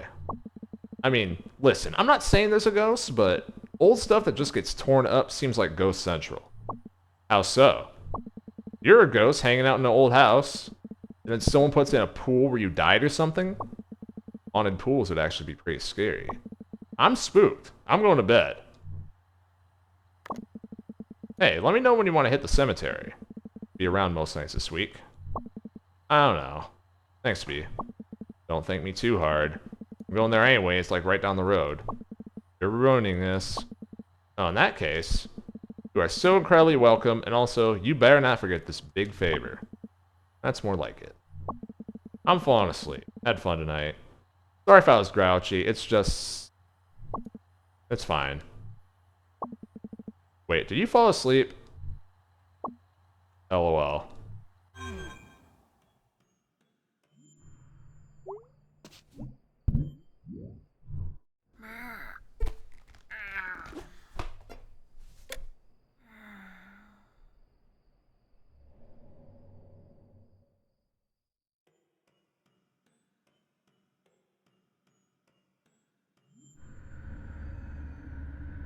We're here again.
Shit.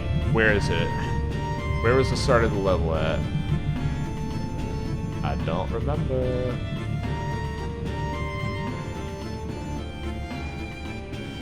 Oh, that's cool. I had to make that jump, probably.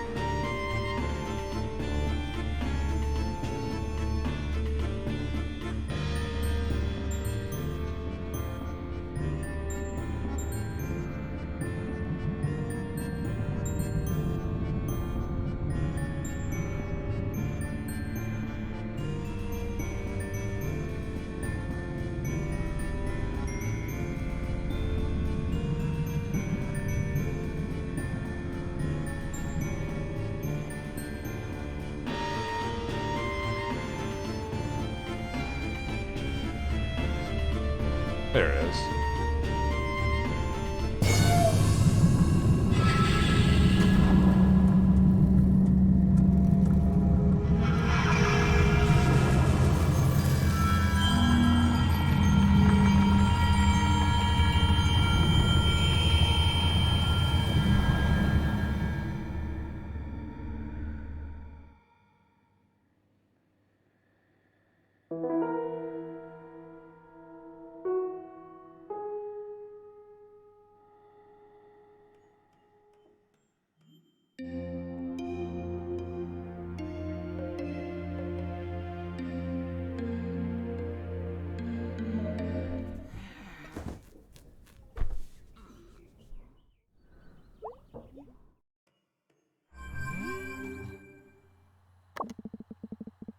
Away message.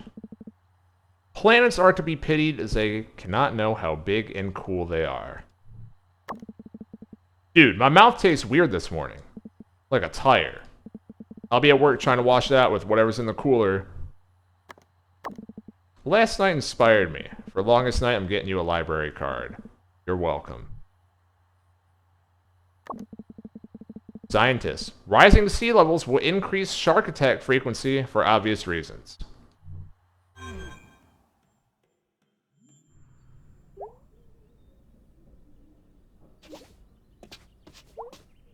Would also like to point out, this is another thing I forgot to mention with the whole Selmers bit.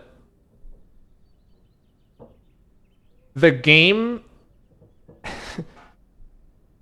I think the game is trying to acknowledge the whole, I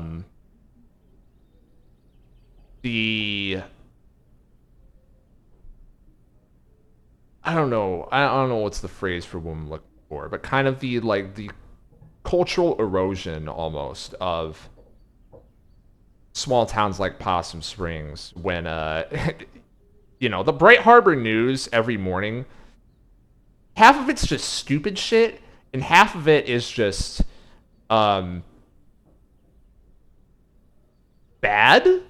I guess is probably the best way to put that. And that's your, you know, that's the closest thing you have to local news. It doesn't really represent anything to do with the daily life of Possum Springs at all. I think that's on purpose. Morning, sunshine. You feeling okay? You look a little limp. Yeah, weird dreams. Weird night. You say weird a lot. Being honest. Taking headache meds? They're in the bathroom cabinet. Yeah, I am. They're kind of working, kind of not. Well, maybe you need more sleep? I mean, more than the 10 hours or so you already get? You've always been my sleepy girl. Ugh. What did you do last night? Went to the library with B. That sounds nice. It was. Weird? Interesting. Okay, gotta go. Be safe, hon. Take it easy. You really do look a little tired. Getting out makes me feel better. Me too. Maybe it's a good day to get out in the fresh air. I'll let you know. Bye, sweetie.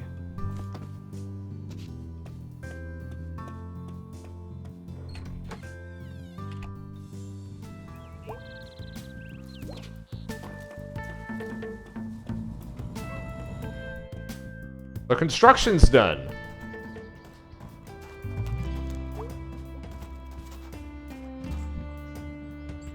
Farming. I could farm. If I stay in town long enough, I could see getting into the farm life.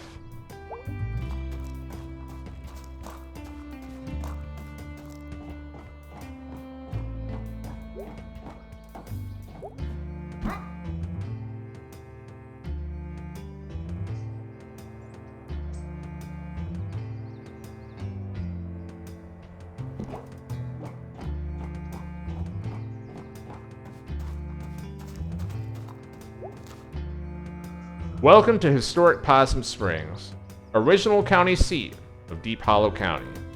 You're not lost, you're here. After this, a few miles and you go under the highway. It's just rolling fields and farms. I miss the corn mazes this fall. And the haunted barn in Brittle. Always next year. Campfires and corn dogs.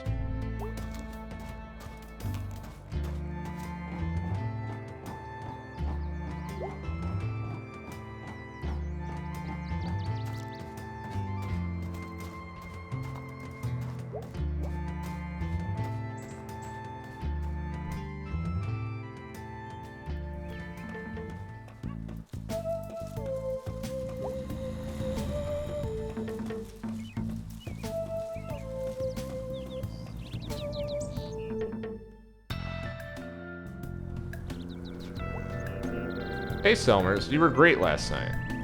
Aw, thanks. having you to bounce ideas off helped. I am good for that. Want to hear a new poem? Sure. This is a short one, because I'm tired. Me too, so that works out. I got mad one time. It was online. I've been mad on the internet before too. It's crazy making.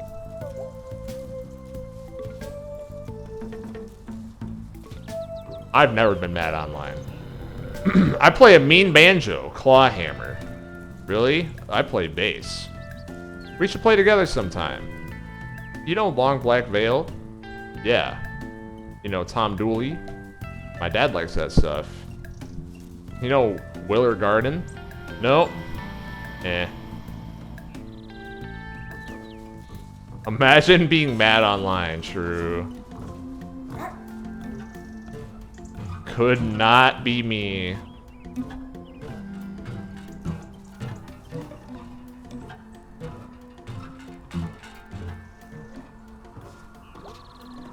I actually don't think I've ever talked to this person before, so this is live reaction. Hey, little girl. I'm a legal adult. Oh, sorry. Who are you? Liz. I used to live here. Where? This building right here, before you were born. Why'd you move away?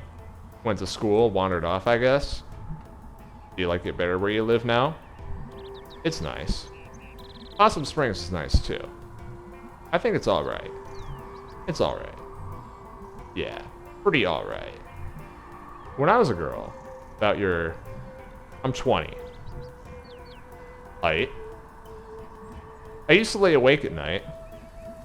Worried that statue would come to life. Climb in my window. Oh, jeez, that's spooky. You never want someone hanging around outside your window. Not magical evil statues, at least. Yeah, nothing evil or magic should get that close. I live in the attic. No one can get to my window. That's good. Not even vampires or warlocks or skeleton men. I'm glad we had this talk. Me too. See ya. Gonna be honest, I didn't get anything from that, but I probably will 10 minutes from now.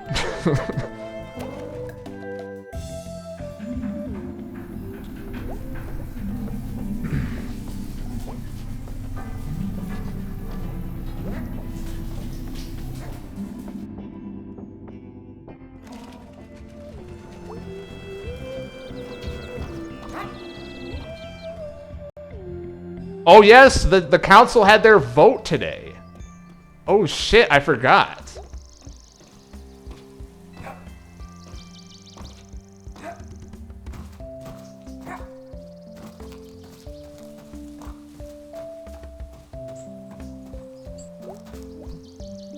Getting kind of cold, huh? Yeah, nip in the air at night.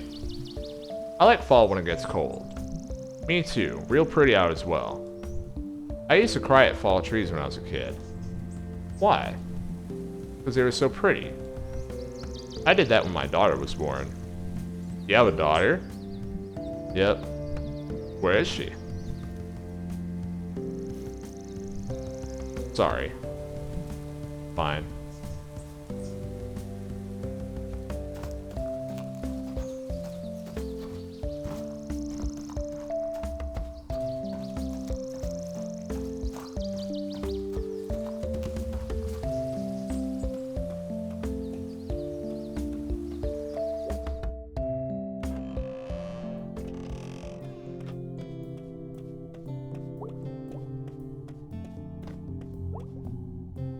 Hey, you free? Maybe. Want to go on a quick adventure? Don't you have a job? Pastor's gone. I'm gonna skip out. Aw yeah. Let's skip work. Only I'm skipping work, hon. Oh hush.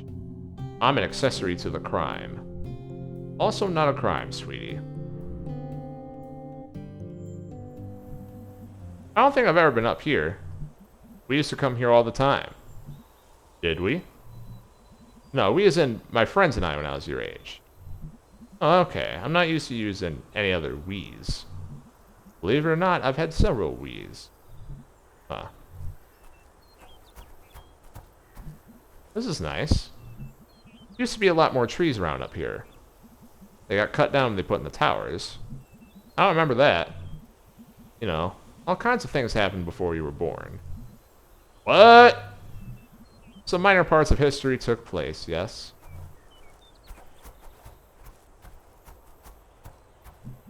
So what is this place?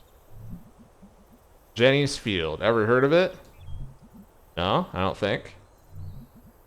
Back in the 30s, there was this woman and her daughter walking here. And the woman's daughter's in front of her. And then she's just gone, like disappeared. What happened? Turns out there was a sinkhole that opened up when a pillar collapsed in the mines in the hill. Jeez. Yep, no one could see it because of the grass. Her name was Jenny. Jenny's Field. Never found her. Just gone. So, wait, why are we here? What, you're not up for a little risk-taking?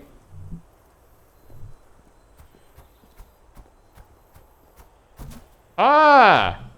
What's wrong? I thought it was a sinkhole thing. How about that?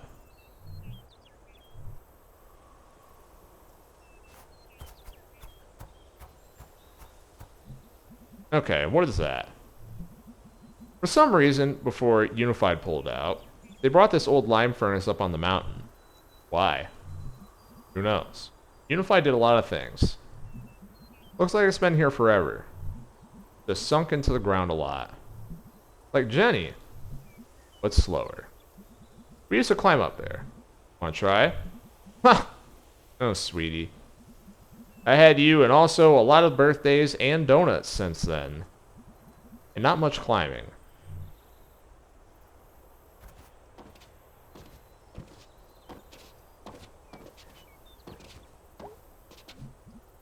So, good thing this chimney is sealed up here. Yes, good thing. What can you see up there? It's been a while.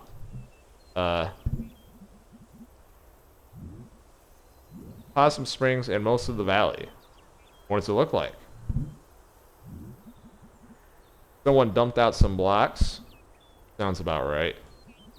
I remember I couldn't tell if being up there made everything feel bigger or smaller. It's a weird feeling. Yeah, I know that one. I used to have a dream when I was your age, where I was in the big parking lot out by the tracks, and I'd start running, but there was always more parking lot. What do you think it meant? I don't know. Feels weird to tell you what your dreams mean. Why? You're my mom. Fair. Why did we come up here today? Well, I was hoping you'd fall into a sinkhole, obviously. That didn't work out. Drat. Guess I'll just have to keep you. I couldn't see what your expression was when you said that. Do you need to? No. Well, see you at home. Hey!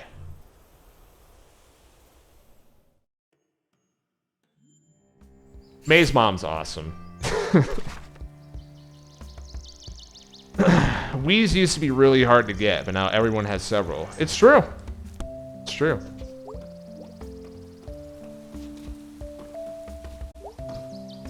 We like to play.